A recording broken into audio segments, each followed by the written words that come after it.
Fala pessoal, aqui quem fala é o professor historiador Acioli Júnior. Nós estamos aqui na frente do Caritas. A palavra Caritas vem de Casa de Caridade em latim. Isso aqui é uma antiga Casa de Caridade de Cabo Frio, que foi inaugurada em 1840, sua pedra fundamental é de 1836. E antes de estar aqui, ela funcionou na Casa das Matronas, que era um local que a Câmara Municipal havia construído para receber crianças abandonadas pelos pais, aqueles que não podiam criá-los. Pessoas pobres que haviam em Cabo Frio, somente filhos de portugueses com índios e com negros, e aqui essas pessoas eram abandonadas. Então esse é um lugar fundamental porque nós tivemos poucas casas de caridade no Brasil.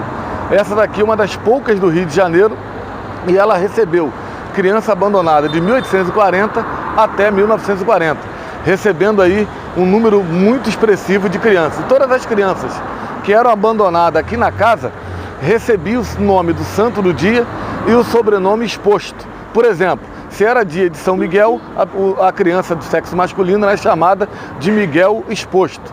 Se fosse dia de Santa Sara, fosse sexo feminino, seria Sara exposta.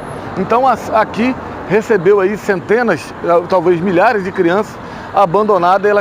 A mãe ou o pai chegava aqui por volta de 7, 8 horas da noite e eles tocavam o sino ali, onde tem, aqui nós vamos mostrar a roda dos expostos, colocava a criança ali dentro, girava a roda e a madre recebia a criança do outro lado. Então eu vou entrar aqui para mostrar a vocês a roda dos expostos de Cabo Frio.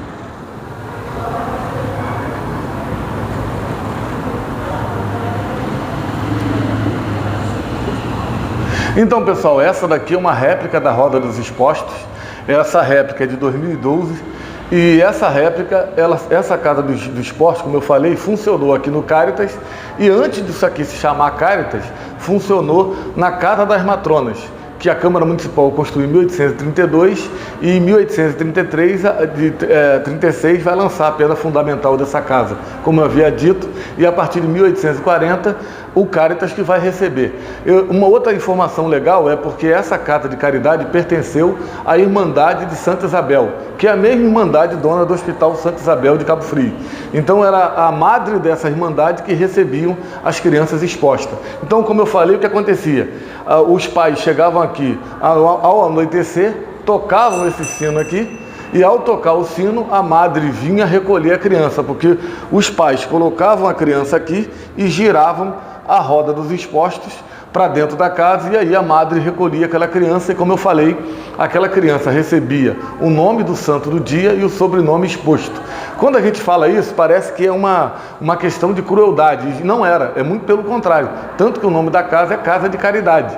Então, na verdade, muitos pais entregavam as suas crianças, por quê? Porque eles, além de não terem condições financeiras de arcar com a educação, saúde da criança, com a alimentação, também eles sabiam que, estando na igreja, aquela criança seria batizada, porque o batismo nessa época era pago, porque a igreja cobrava de serviço.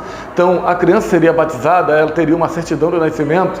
Então por isso que a importância desse local. Então esse é um local onde as crianças eram colocadas, eram recolhidas e eram tratadas pela Irmandade de Santa Isabel. Então elas recebiam a certidão de nascimento, recebiam o batismo, e aí acabavam com aquele terror que se tinha nesse período colonial e também o período imperial, de que uma criança não batizada poderia ir para o limbo, poderia ir para o purgatório. Então, como ela recebia o batismo, então essa criança ela se tornava uma pessoa cristã e poderia ir para o céu. Então essa que é a grande importância desse local aqui. Parece até uma história de terror, mas não é. Então as crianças eram colocadas aqui, simplesmente girava-se a roda e a madre pegava do outro lado. Então essa é a importância desse local aqui. Só para dizer de novo, só uma cidade com importância tinha um Caritas, tinha uma casa de caridade em latim. Então, e Cabo Frio era essa cidade que tinha essa grande importância histórica no período colonial e também no período do período imperial, que é onde ela foi feita. Então pessoal, esse museu aqui, o Caritas, ele na verdade tem o nome desse artista plástico aqui, que foi um grande artista plástico e pintor de renome internacional. Ele nasceu em 1921 no Sergipe e morreu em 1982.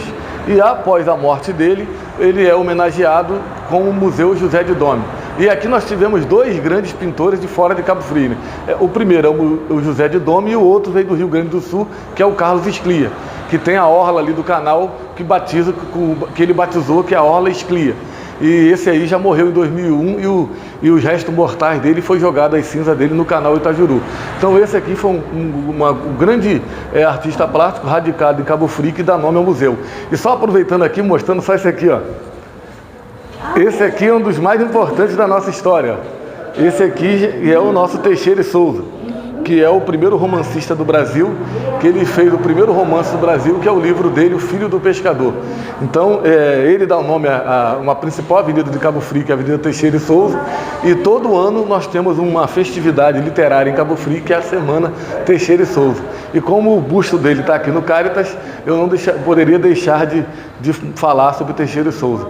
Como uma coisa muito importante que temos aqui também, é aquele quadro magnífico que fizeram lá, que é como se fosse vários períodos históricos da história de Cabo Frio, desde o século XVII até o século XXI.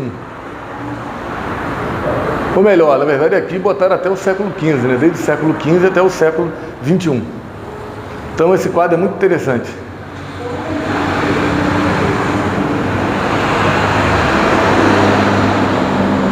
Aqui, na verdade, só tinha duas no Rio, era aqui e no Rio de Janeiro, que tinha essas casas de caridade. E ela foi, na verdade, ela começou como Casa das Matronas, aí depois que criaram essa casa aqui, a pedra fundamental dela de 1836, e foi inaugurada em 1840. E aí as pessoas chegavam à noite, os pais, né, por volta de 7, 8 horas da noite, aí que eles tocavam aquele sino, colocava a criança ali e girava a roda, aí a madre da Irmandade de Santa Isabel recebia a criança. E aí ela botava o nome do santo do dia e o sobrenome exposto. Eu mesmo, depois que eu fiz meu primeiro livro de Cabo Frio, eu descobri que tinha dois senhores vivos que foram abandonados na roda, porque essa roda funcionou de 1840 até 1940. Então ela funcionou por um período de 100 anos. Então ainda existem alguns senhores vivos e senhoras, né? Então todo mundo tem sobrenome exposto na região dos lagos, é porque o parente dele foi abandonado aqui, foi exposto aqui. E o pior e o interessante da história é que todo mundo acha que é uma história horrível, né? Pelo contrário, naquele período era uma história, essa casa foi feita como uma questão de caridade. Por quê? Porque as pessoas que eram abandonadas aqui, era sempre cruzamento de português com negro, português com índio, sempre era mestiço. Então eram aquelas pessoas que o pai normalmente não assumia os filhos, e por isso que não havia condições financeiras de arcar com a educação e tal da criança. E tinha outro problema que aterrorizavam eles, que é a questão do filho não ser batizado. Então, que o filho e por isso que eles entregavam aqui, porque o filho recebia uma certidão de nascimento, era batizado e era criado pela Irmandade. Então, parece que é uma história de horror, mas na verdade é uma história de caridade, né? Naquele período era entendido como uma história de caridade. Então, e a Câmara Municipal que projetou isso aqui teve até dinheiro do Dom Pedro II, por isso que o museu é tão bonito, né? Porque o Dom Pedro II entrou como benfeitor da casa e ele vai ajudar, contribuir com a questão da casa. E aqui nós temos coisas maravilhosas também aqui no canto. Aqui, por exemplo, Cabo Frio é uma das pouquíssimas cidades do Brasil que ainda tem um pelourinho. Até, por exemplo, lá em Salvador, o nome do bairro é Pelourinho, mas foi o primeiro a ser destruído.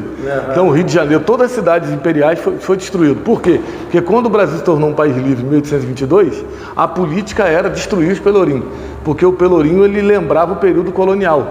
Então, eles queriam apagar o período colonial. E o nosso, sem querer, ainda está de pé e está aqui na lateral.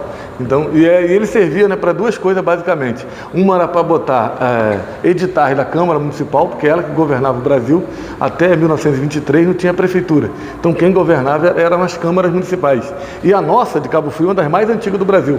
Ela ganhou até prêmio no passado em Brasília por ser uma das mais antigas, porque Cabo Frio é a quinta cidade mais antiga do Brasil. Mas claro, diz que é sétima, ela na verdade ela é quinta e perde por 10 dias para São Luís do Maranhão.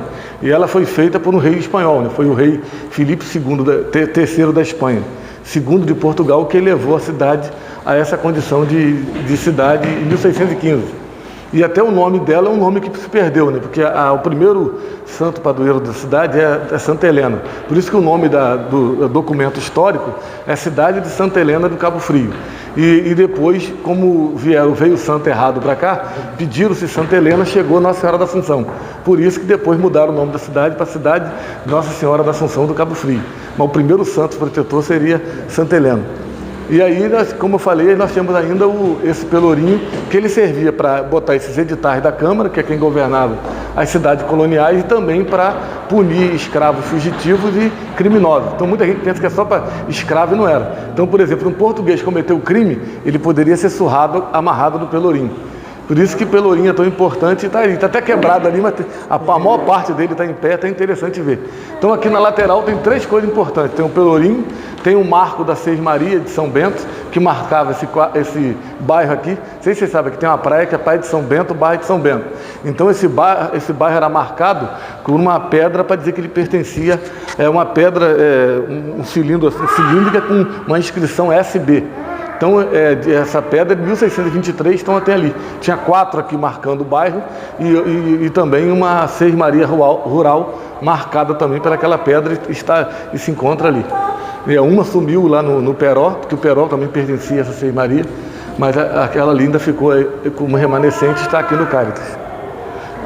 E o nome do... Hoje o nome do José é José de Dome. É porque ele foi um dos maiores artistas plásticos do Brasil, que não era de Cabo Frio, ele era sergipano, mas são 2 famosos que viviam aqui, que adoravam a cidade. É ele, que é do Sergipe, e o Carlos Esclia, que dá nome ao canal, que é a Orla Esclia. Inclusive a casa dele é maravilhosa para visita. Ele tem a casa dele ali, que é a Casa Esclia, que é o ateliê dele. Então o Carlos Esclia também foi um cara extremamente famoso. Ele tem uma casa ateliê ali, que você vê todas as pinturas dele. E então, ele morou aqui? Os 2 moraram aqui. E os 2 eram apaixonados pela cidade. Não, a casa não. A casa que depois botou o nome dele, do José de Dome. Não, eles 2 escolheram Cabo Frio para viverem. Mas os 2. E aí, um do Rio Grande do Sul, que é o Carlos Esclia, e esse que é do Sergipe. Aí, como eles eram muito conhecidos internacionalmente, nós botamos o nome da Casa de Caridade como José de Dome. Muito bom, hein? Bom saber isso.